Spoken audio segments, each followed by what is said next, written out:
ॐ सदाशिवसमारम्भा शङ्कराचार्यमध्यमाम् अस्मदाचार्यपर्यन्ताम् वन्दे गुरुपरम्पराम्। ॐ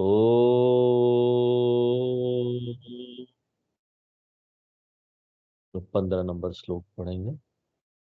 सर्वेन्द्रियगुणाभासम्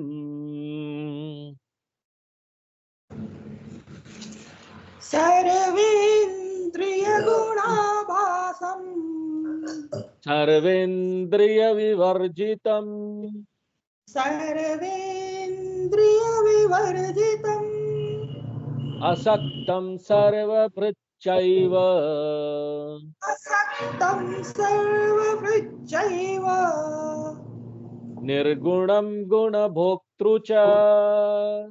निर्गुणं गुणभोक्तृ च।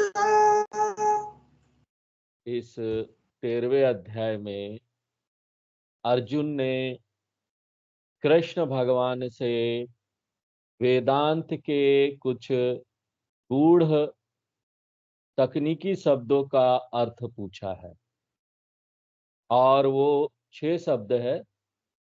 क्षेत्रम, क्षेत्रज्ञ, ज्ञानम, ज्ञेयम, प्रकृति और पुरुष। और कृष्ण भगवान एक एक करके इसका अर्थ बता रहे हैं। इन 6 में से 3 का अर्थ वो बता चुके हैं, उसका विस्तार कर चुके हैं। और वो 3 हैं क्षेत्रम, क्षेत्रज्ञ और ज्ञानम। और अब कृष्ण भगवान चौथे विषय में प्रवेश कर गए हैं और वो है ज्ञेयम। और इस संदर्भ में ज्ञेयम का क्या अर्थ हुआ? परम ब्रह्म, वो अंतिम सत्य। और उसको ज्ञेयम नाम से भी जाना जाता है। क्यों? क्योंकि वेदांत के अनुसार वही अंतिम सत्य है जो सबके द्वारा जाना जाना चाहिए। अगर यहां पर हमको मुक्ति चाहिए तो अनिवार्य रूप से इसको जानना पड़ेगा। इसलिए क्योंकि ये सबसे महान चीज है जिसको जानना चाहिए, इसलिए इसको यहाँ ज्ञेयम बोला गया है। और ये जो शब्द है विज्ञेय, ये शब्द मांडुक्य उपनिषद में आया था। स आत्मा स विज्ञेय। और यहाँ इस अध्याय में कृष्ण भगवान इसी ब्रह्म का विस्तार कर रहे हैं श्लोक नंबर 13 से, और ये श्लोक नंबर 19 तक जाएगा। और अभी हम लोग 15वां श्लोक देख रहे हैं। यहाँ कृष्ण भगवान मूल रूप से ब्रह्म को शुद्ध सत्ता के रूप में प्रस्तुत कर रहे हैं, जो कि बहुत ही गूढ़ और बहुत ही सूक्ष्म विषय है वेदांत में। 2 महत्वपूर्ण शब्द है, सत और चित। 2 बहुत सूक्ष्म विषय, और इन 2 अर्थों का, 2 शब्दों का अर्थ एकदम अलग है।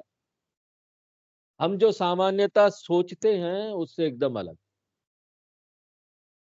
इसलिए ब्रह्म को सत रूप भी बोला जाता है, चित्त रूप भी बोला जाता है। सत्यम ज्ञानम अनंतम ब्रह्म।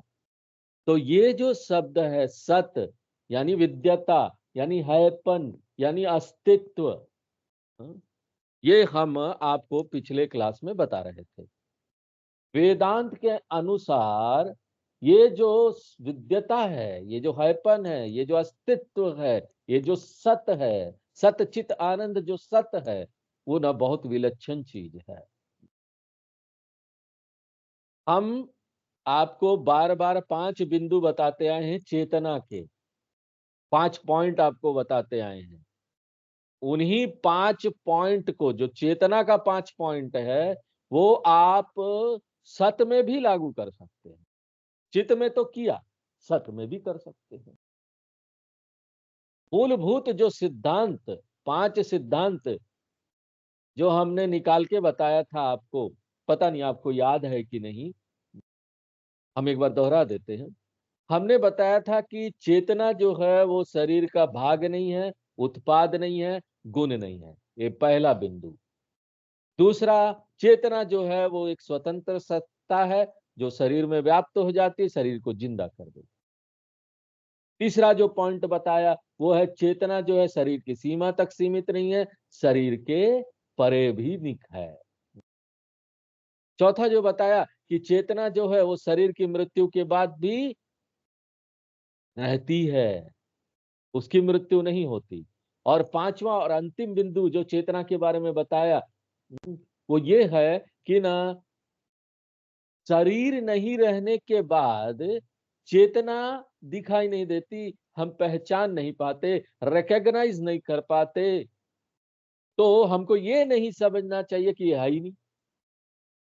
हमको ये समझना चाहिए कि ना, जो शरीर वाला जो माध्यम था जिसके कारण हम चेतना को देख पा रहे थे, वो अभिव्यक्ति का माध्यम नहीं रहा, इसलिए चेतना को देख नहीं पा रहे, वरना चेतना वहीं का वहीं है। अगर आप किसी एक जगह पर प्रकाश को नहीं देख पा रहे हैं तो इसका ये अर्थ नहीं कि वहां प्रकाश नहीं है। इसका ये अर्थ है कि ना, वहां पर प्रकाश को अभिव्यक्त करने वाला माध्यम नहीं है। जिस क्षण हम हाथ रख देते हैं तो प्रकाश हमको दिखने लगता है, हाथ के माध्यम से। हाथ पर प्रकाश पड़ता है, आप देख लेते हैं, देखो प्रकाश भी है। लेकिन क्या हाथ ने प्रकाश को बनाया? हाँ? क्या प्रकाश हाथ का उत्पाद है, या हाथ का गुण है, या हाथ का भाग है? कुछ नहीं, वो सिर्फ माध्यम है प्रकाश को दिखाने के लिए।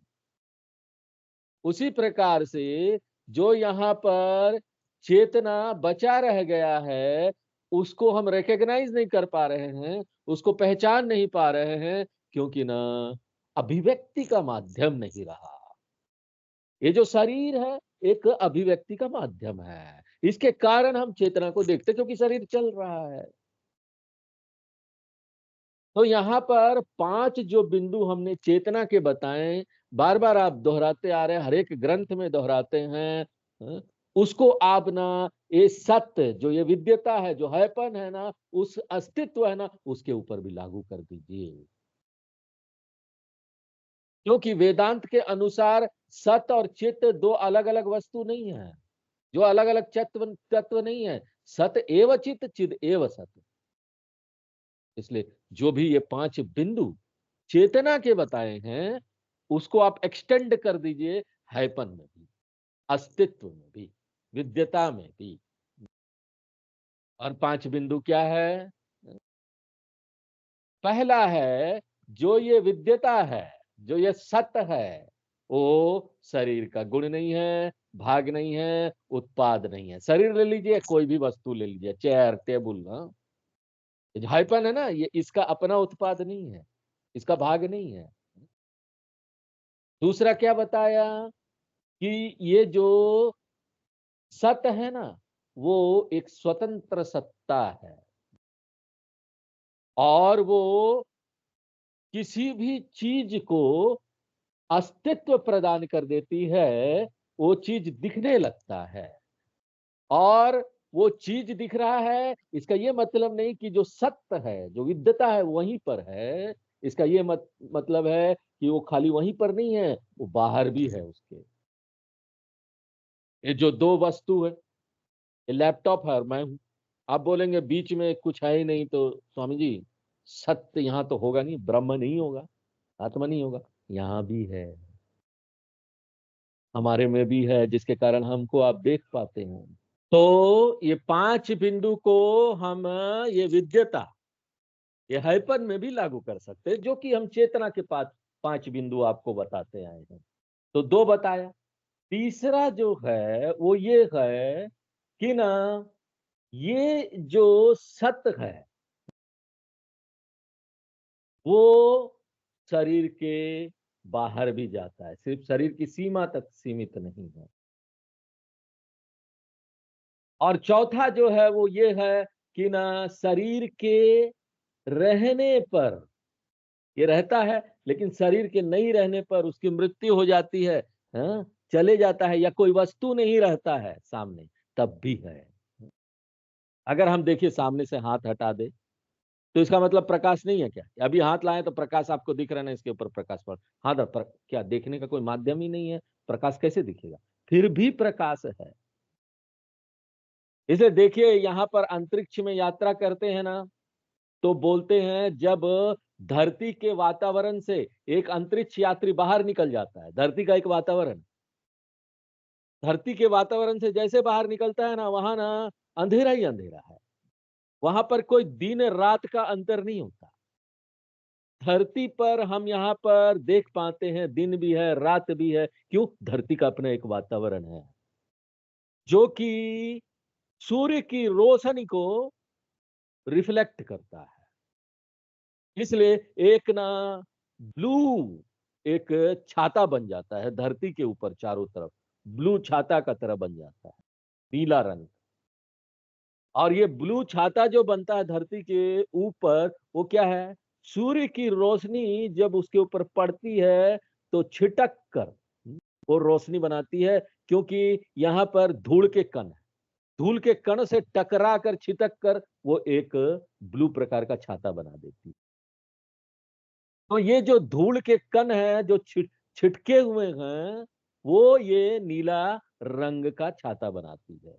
जब आप इस वातावरण से बाहर निकल जाएँगे, यहाँ पर जहाज से जाइए और वो आपको रॉकेट से ले जाएँगे। रॉकेट से आजकल तो अंतरिक्ष यात्रा पैसे देकर भी किया जा सकता है, हाँ? स्पेस एक्स बोल के अमेरिका में एक संस्था आ गई है, स्पेस एक्स। वो पैसे देकर प्राइवेट लोगों को अंतरिक्ष में ले जाते हैं। तो रॉकेट से ले जाएँगे, जैसे वो ब्लू छाता पार करेंगे ना, तो पूरा अंधेरा ही अंधेरा है। नित्य अंधेरा आपको वहाँ दिखाई देगा। वहाँ पर सूर्य भी आप देख सकेंगे, लेकिन सूर्य और आपके बीच में यहाँ पर जो है ना, सब अंधेरा-अंधेरा है, कुछ नहीं, कोई वातावरण वहाँ पर नहीं है। तो अगर कोई पूछता है क्या वहाँ सूर्य की रोशनी है, सूर्य है? तो आप क्या वो उत्तर देंगे? है, लेकिन पहचान नहीं पाएँगे। क्यों? क्योंकि वो छाते से वातावरण से सूर्य धरती के वातावरण से बाहर निकल गए, तो सूर्य दिख तो रहा है, लेकिन उसका रोशनी भी आपको पता नहीं चलेगा। सब अंधेरा-अंधेरा है। सूर्य दिखने के बाद भी अंधेरा है। उसी तरीके से वेदांत बोलता है कि ये जो शुद्ध सत्ता जो हैपन है ना, वो शरीर के मृत्यु के बाद भी है, आपको दिखाई नहीं दे रहा। और 5वां और अंतिम पॉइंट क्या है कि अगर ये शुद्ध सत्ता जो है, उसको आप पहचान नहीं पा रहे हैं, तो इसका ये अर्थ नहीं है कि वो नहीं है। वो वहाँ है, बस उसको दिखाने का जो माध्यम था, रिफ्लेक्टिंग माध्यम था, वो नहीं है। जैसे धूल का कण धरती का माध्यम हो गया, सूर्य की रोशनी को दिखाने के लिए, वो वहाँ नहीं है, अंतरिक्ष में नहीं है। तो माध्यम होना चाहिए, अगर माध्यम है तो दिखता है, माध्यम नहीं है तो नहीं दिखता है। तो ये जो शुद्ध सत्ता, ये जो सत चित है, सत्ता और चेतना है, यही ब्रह्म है। और अर्जुन, यही ब्रह्म तुम हो, तत् त्वमसि। तो अभी तो आपको बहुत यात्रा करना है आगे। अभी बचे रहिए, बहुत सारे तर्क आएंगे वेदांत में। पहला जो है, आपको इस बात को आत्मसात करना पड़ेगा कि ये शुद्ध सत्ता सत यहाँ पर है। उसके बाद आपको इस बात को भी सराहना पड़ेगा कि ये शुद्ध चेतना वो भी है। उसके बाद आपको ये दावा ठोकना पड़ेगा कि ये जो शुद्ध सत्ता हैपन है और ये जो चेतना है, वो मैं ही हूँ। इसी को बोलते हैं उपनिषद में तत् त्वम असि। और ये कोई आसान विषय नहीं है। इसलिए कृष्ण भगवान यहाँ एक ऐसे तरीके का प्रयोग कर रहे हैं बताने के लिए, जिसका उपयोग वेदांत में होता है। और वो तरीका क्या है? वो प्रक्रिया क्या है? हम आपको यहाँ पर दिखाना चाहते हैं या शिक्षा देना चाहते हैं कि प्रकाश क्या है। लेकिन हम आपको दिखा नहीं पा रहे हैं कि शुद्ध प्रकाश क्या है। क्यों?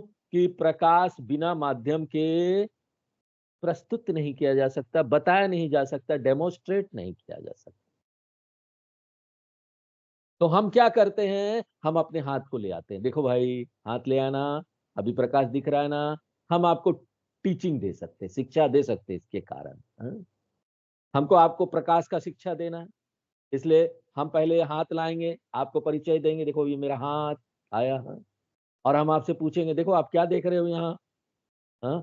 तो आप बोलेंगे स्वामी जी आपने हाथ रखा, हम हाथ ही तो देख रहे हैं।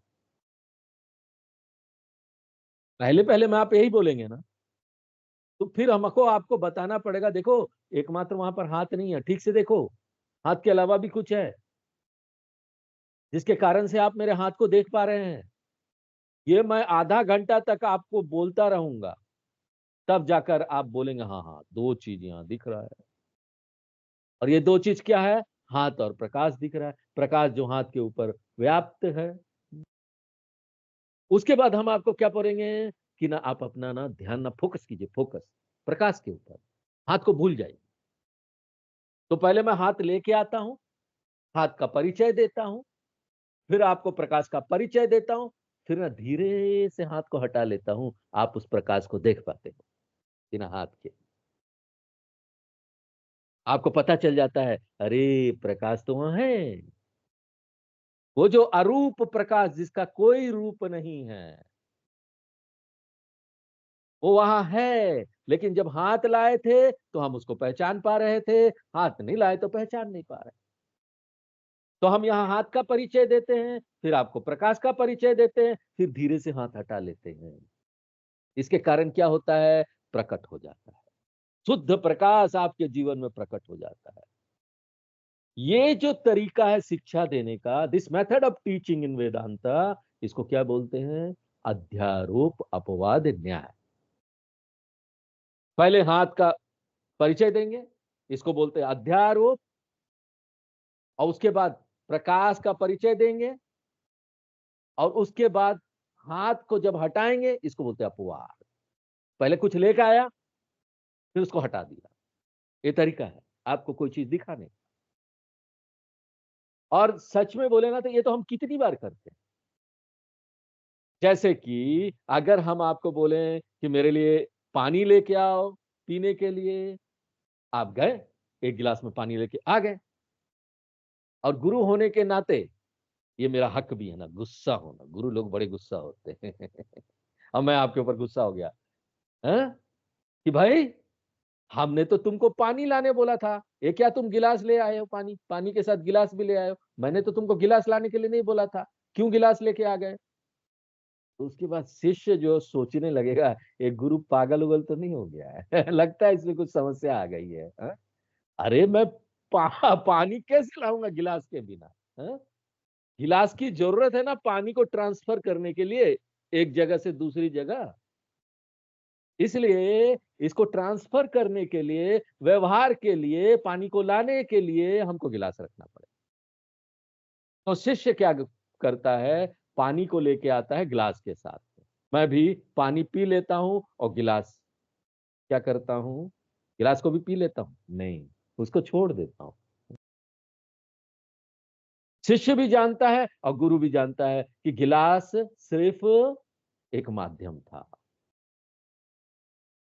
पानी को लाने के। उसी प्रकार से ये जो शुद्ध सत्ता है, जो ब्रह्म है, वो ऐसे नहीं समझा जा सकता। इसलिए हमको कोई वस्तु को लेके आना पड़ता है, आपको परिचय देना पड़ता है। आप क्या करते हैं, सराह लेते, समझ लेते हैं वो वस्तु प्लस सत्ता, और उसका ज्ञान प्राप्त करने के बाद, उस विद्यता का ज्ञान प्राप्त करने के बाद आप क्या करते हैं, उस ग्लास को हटा देते हैं, उस वस्तु को हटा देते हैं, नाम रूप को हटा देते हैं। तो आप यहां जब बोल रहे हैं ये चेयर है, ये टेबल है, ये लैपटॉप है, हाँ?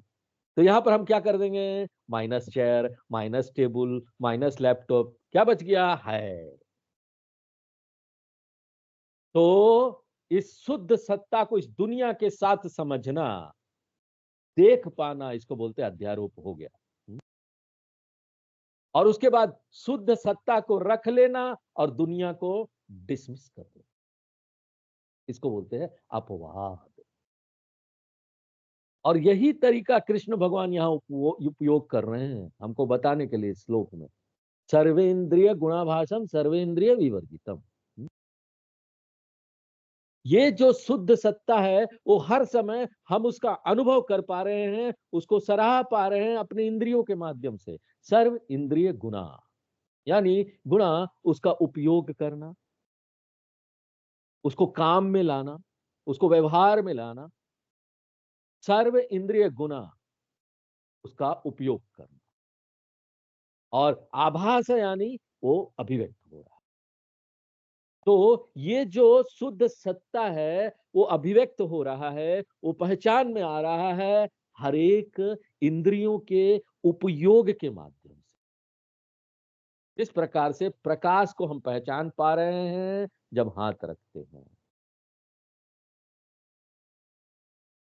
हम प्रकाश को पहचान लेते हैं कि नहीं? हाँ? ये शुद्ध हाथ नहीं, प्रकाश के साथ। हम यहाँ पर जब किसी भी वस्तु को देखते हैं तो क्या अनुभव कर रहे हैं? वो वस्तु प्लस प्रकाश। दीवार है, फैन है, कुछ भी है कमरे में, देखिए वस्तु प्लस प्रकाश।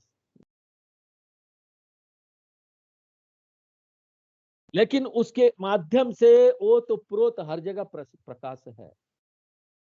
उसी प्रकार से यहाँ पर जब हम इंद्रियों का उपयोग कर रहे हैं, हाँ, इंद्रियों को व्यवहार में ला रहे हैं, तो उसके माध्यम से वो सत्य जो है ना वो पहचान में आ रहा है। हर एक इंद्रियों का जब भी हम उपयोग कर रहे हैं, शब्द स्पर्श रूप रस गंध, सब में ये पहचान में आ रहा है। जब आप अपने कानों का उपयोग करते हैं तो आप बोलते हैं ना ध्वनि है ना, देयर इज ए साउंड। और वो है क्या है? वही तो ईश्वर है, वही ब्रह्म है। जब आप आंखों का उपयोग कर रहे हैं तो क्या बोलते हैं कि रूप और रंग है। वहां ध्वनि चला गया, रूप रंग आ गया। लेकिन है दोनों में समान है, वो है। उसी प्रकार आप नाक का उपयोग करते हैं, गंध आ रहा है, शब्द अस्ति, स्पर्श अस्ति, रूप अस्ति, रस अस्ति। वो जो अस्ति है वो विद्यता, वो है, वही ब्रह्म है, वही सत्य है। और इसलिए यहाँ कृष्ण भगवान बोल रहे आभास हम अभिव्यक्त हो पा रहा है उसके कारण से। क्या अभिव्यक्त हो रहा है? वही सत्य, वही ब्रह्म, सभी इंद्रियों के उपयोग के माध्यम से। उसके साथ साथ क्या बोलते हैं? सर्वेंद्रिय विवर्जितम। पहले बोला गुणाभासम, फिर बोलते विवर्जितम। ये जो सत्य है, ये जो ब्रह्म है, वो ना सभी इंद्रियों से या वस्तु से स्वतंत्र है। तो उसके माध्यम से अभिव्यक्त भी हो रहा है और उससे स्वतंत्र भी है। यानी कि कुछ भी आप करेंगे ना, उसको उसके ऊपर कोई फर्क नहीं पड़ता है। इसका मतलब क्या है? वो उसकी मूल प्रकृति नहीं है ब्रह्म की। प्रकाश जो है वो हाथ को प्रकाशित कर रहा है, कि हाथ की वजह से प्रकाश प्रकाशित हो रहा है। आप ये जानते हैं ना कि हाथ जो है ना वो प्रकाश का मूल भाग नहीं है। प्रकाश जो है ना वो भी हाथ का भाग नहीं है। दोनों एक दूसरे का भाग नहीं। अगर प्रकाश का भाग होता हाथ, जैसे हाथ में प्रकाश पड़ रहा है, अगर वो प्रकाश का भाग होता, जहां हाथ ले जाएंगे अंधेरे में भी तो वहां भी प्रकाश होगा। हाँ? जहां हाथ वहां प्रकाश, या फिर जहां प्रकाश वहां हाथ होगा। जहां आप प्रकाश देखेंगे बोलेंगे हाथ है क्या? नहीं है। क्यों? क्योंकि प्रकाश का भाग नहीं है। तो इसी प्रकार से ये जो दुनिया है ना, वो आप सत के माध्यम से उसका अनुभव कर पाते हैं। लेकिन ये जो दुनिया है ना वो ब्रह्म का भाग नहीं है, मूल भाग नहीं है, उसका प्रकृति नहीं है। इसलिए ब्रह्म जो है ना, ये जो दुनिया है ना, वो उससे स्वतंत्र है। सर्वे इंद्रिय विवर्जितम, सभी इंद्रियों से स्वतंत्र है। हाँ? ब्रह्म तब भी था जब ये दुनिया नहीं रहेगी, इसलिए दुनिया उसका भाग नहीं है, वो स्वतंत्र है उससे। इसलिए इंद्रियों का प्रयोग नहीं भी करेंगे तो वो रहेगा। इंद्रियों के उपयोग के माध्यम से हो रहा, नहीं भी है तो वो है, यानी अध्यारोप अपवाद हो गया। पहले हम इंद्रियां लाते हैं, बोलते सर्वेंद्रिय गुणाभासम, भगवान बोलते हैं, उसके बाद बोलते हैं कि ना वो नहीं रहेगा तब भी है, उससे फ्री है वो। सर्वेंद्रिय विवर्जितम, अध्यारोप अपवाद, सर्वभृच्चैव। ये जो विद्यता है, ये जो हैपन है, ये जो ब्रह्म है, वो ना सबको आधार देता है, सबको सपोर्ट देता है, सबको अपने अंदर रखता है, सर्वधारम है। क्यों? क्योंकि आप जानते हैं उसी की वजह से सबका अस्तित्व है, सब चीज को आप देख पा रहे हैं। हर एक वस्तु वो विद्यमान है ब्रह्म की वजह से। जिस तरह से हर एक जो गहना है ना, वो किसकी वजह से है? सोने की वजह से। बिना सोने का क्या गहना? कोई गहना रहेगा ही नहीं, उसका अस्तित्व नहीं है। इसलिए उसी तरीके से पूरी दुनिया में ना ब्रह्म सोने की तरह है और पूरा दुनिया गहना है। बिना ब्रह्म के कोई दुनिया नहीं। इसलिए एकमात्र ब्रह्म क्या है? सर्वाधारम है, आधार। जैसे गोल्ड जो है, सोना जो है गहने का आधार है, उसी प्रकार जो ब्रह्म है दुनिया का आधार है। सर्वाधारम सर्वभृत, साथ साथ असक्तम। पहले बोल दिया सर्वभृत, सब उस अपने अंदर लिए हुए, फिर बोलता असक्तम, उससे कोई मतलब ही नहीं है। ब्रह्म जो है इन वस्तुओं से फ्री है। ये जो वस्तु है वो ब्रह्म का भाग नहीं है। आकाश की तरह, आकाश सबको आधार देता है ना। देखिए आकाश यानी खाली जगह, सब इसके अंदर है ना, लेकिन आकाश किसी से भी प्रभावित होता है क्या? इतना काम हो रहा है यहाँ पर, कोई इतना सब चीजें हो रही है, कोई खरीद रहा है, कोई बेच रहा है, यहाँ पर कोई जा रहा है, आ रहा है, गाड़ियां चल रही है, आ रही है, जा रही है, यहाँ पर मार धाड़ हो रहा है, प्यार हो रहा है, प्रेम हो रहा है, सब कुछ हो रहा है। लेकिन ये खाली जगह को कोई फर्क पड़ता है? वो उससे प्रभावित होता है? नहीं। तो सर्वभृत चैव जो है वो अध्यारोप है, और असक्तम जो है अपवाद है। सर्वेंद्रिय गुणाभासम अध्यारोप है, और सर्व इंद्रिय विवर्जितम वो अपवाद है। हर एक टाइम जब आप ग्लास को लेते हैं तो अध्यारोप है, और जब आप ग्लास को छोड़ देते हैं उसमें पानी पीकर तो अपवाद है। उसके बाद भगवान बोलते निर्गुणम गुण भोक्तृ। गुण भोक्तृ यानी कि ना वो गुण से संबंधित है, हर एक गुण उससे संबंधित है। किस कैसे आप जानते हैं? क्योंकि आप बोलते हैं ना वो गुण है, ये जो है वो विद्यता है। ग्रीन कलर एक गुण है ना, ग्रीन कलर, हरा रंग है, आपको दिखाई देता है, उसका अस्तित्व है, तो गुण के साथ जुड़ा हुआ है। इसलिए गुण भोक्तृ, साथ में निर्गुणम भी है, कोई गुण ही नहीं है। ये जो गुण है वो ना ब्रह्म का मूल प्रकृति नहीं है। इसमें आप सबसे नजदीकी उदाहरण देकर जो हम आपको समझा सकते हैं वो है सिनेमा का स्क्रीन। सिनेमा का स्क्रीन है ना, पिक्चर देखने जाते हैं, उसमें बहुत सारी वस्तुएं आती है, उसमें बहुत सारी कहानियां चल रही है, हीरो है, हीरोइन है, विलेन है, आग लगा हुआ है, साइक्लोन आया हुआ है, बाढ़ आया हुआ है, सब कुछ हो रहा है। लेकिन क्या इससे सिनेमा का स्क्रीन को कोई फर्क पड़ता है? आग लग गया सिनेमा में, तो सिनेमा का स्क्रीन को कोई फर्क पड़ता है? पानी बहुत गिर गया, बाढ़ आ गया, तो क्या फिल्म खत्म होने के बाद सिनेमा का पर्दा को निकाल के सुखाते हैं क्या? हा? नहीं करते। नहीं तो क्या होगा? अगर वो पानी से भी प्रभावित होगा तो क्या होगा? आग लगेगा तो जल जाएगा। नया सिनेमा का स्क्रीन नया लगा है, पानी से गीला हो जाएगा, उसको सुखा रहे निकाल। लेकिन ऐसा नहीं होता, कितना भी खतरनाक सिनेमा हो जाए, हाँ, बाढ़ वाला, अग्नि वाला, लेकिन वो सिनेमा के स्क्रीन का कुछ बिगाड़ नहीं सकता। उसी तरीके से ब्रह्म जो है ना अपने अंदर सबको चला रहा है, ब्रह्म सिनेमा के स्क्रीन की तरह है, सब चल रहा है, लेकिन ब्रह्म की दृष्टि से सब उससे दूर भी है, क्योंकि उसको प्रभावित नहीं कर सकता। कोई कट रहा है, मर रहा है, ब्रह्म कटता मरता नहीं। कोई जल रहा है, पानी से भीग रहा है, ब्रह्म कटता मरता नहीं। प्राण पानी से नहीं भीगता, ब्रह्म को कुछ नहीं होता, इसलिए उसको बोलते हैं निर्गुणम। ब्रह्म जो है वो निर्गुणम है। तो ये इस श्लोक में भगवान ने अध्यारोप अपवाद के माध्यम से हमको ये बताने का प्रयत्न किया कि कण कण में भगवान कैसे है, हम कैसे देखें भगवान को।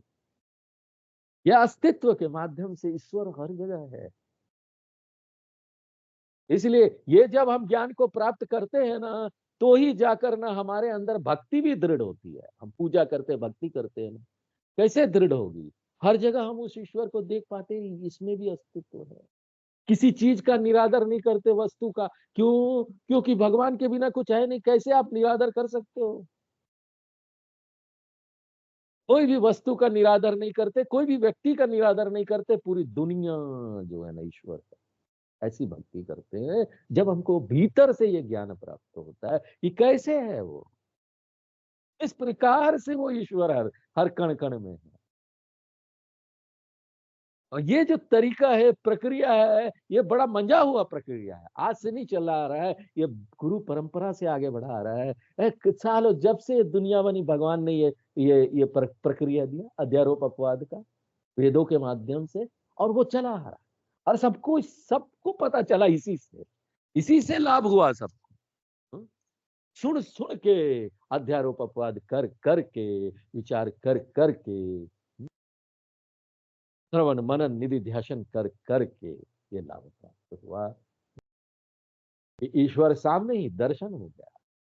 इसीलिए तो हमारे जो ये वेदों में जो अंतिम भाग आता है, जो वेदांत, इसको दर्शन बोलते हैं। क्यों? ईश्वर का दर्शन ये करा देते हैं, बहुत सारी प्रक्रिया उसके माध्यम से करा देते हैं, श्रवण मनन निधि ध्यान के माध्यम से करा देते। आज हम यहीं पर विराम देते हैं, आगे की ओम पूर्णमदः पूर्णमिदं पूर्णात् पूर्णमुदच्यते पूर्णस्य पूर्णमादाय पूर्णमेवावशिष्यते। ओम शांति शांति शांति।